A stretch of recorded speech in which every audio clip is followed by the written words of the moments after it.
এয়া আবেলিৰ সময় আৰু দেউতাই ধুনীয়াকৈ আমাক ভঁৰালৰ পৰা ধানখিনি উলিয়াই দিলে আৰু মা মই মিলি এনেকৈ চোতালত আনি থলোঁ আৰু মায়ে মানে এতিয়া জাৰিব আৰু এইফালে টৌটো বহাই দিলোঁ মানে আজি আমি ধান উহাম গতিকে ভাবিলোঁ আপোনালোককো দেখাওঁ আৰু বহু বছৰেই হ'ল এনেকৈ ধান উহোৱা দেখাই নাই মানে আমি সৰু থাকোঁতে ককা আইতা থকা দিনতে আমি এনেকৈ মাহঁতে ধান উহোৱা দেখিছিলোঁ আৰু এইবোৰ আচলতে আজিকালি কোনোৱে নকৰে মানে চবে দোকানৰ পৰা কিনি আনে আৰু ধানখিনি মানে বেছি দিয়ে দোকানৰ পৰা চাউল কিনি খায় এনেকুৱা দিন পৰিছে কোনোৱে মানে এইবোৰ নকৰে সেইকাৰণে ভাবিছোঁ আমি এবাৰ কৰি চাওঁ আৰু আপোনালোকে কৰি আছে নেকি জনাবচোন এনেকৈ আৰু বহুত বেছি স্বাস্থ্যৰ কাৰণে ভাল আৰু এনেকৈ উহাই খাব লাগে আৰু আজি মানে ইমানেই ব্যস্ত দিনটো এনেকৈ মূৰ ফণিয়াবও মানে সময় পোৱা নাই আৰু দেখিছেনে অৱস্থা কেনে হৈ আছে তাকে মাক কৈ আছোঁ ইমানেই ব্যস্ত নে আমি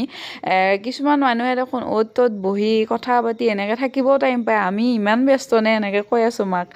মায়ে কৈছে আৰু কাম কৰিবই লাগিব আৰু কিনো আৰু এইফালে ধুনীয়াকৈ ময়ো মাক অকণমান হেল্প কৰি দিলোঁ যিহেতু এইবোৰ কাম আচলতে কৰি মই বহুত বেছিয়ে ভাল পাওঁ আচলতে আগতে ইমান ভাল পোৱা নাছিলোঁ এতিয়া মানে বহুত বেছিয়ে ভাল পাওঁ আৰু বহুত দেৰি পিছত আমাৰ ধানখিনি ধুনীয়াকৈ হৈ গ'ল আৰু এয়া নমালোঁ মানে ফাটি ফাটি গৈছে তলৰখিনি অলপ বেছিকৈ ফাটিছে মানে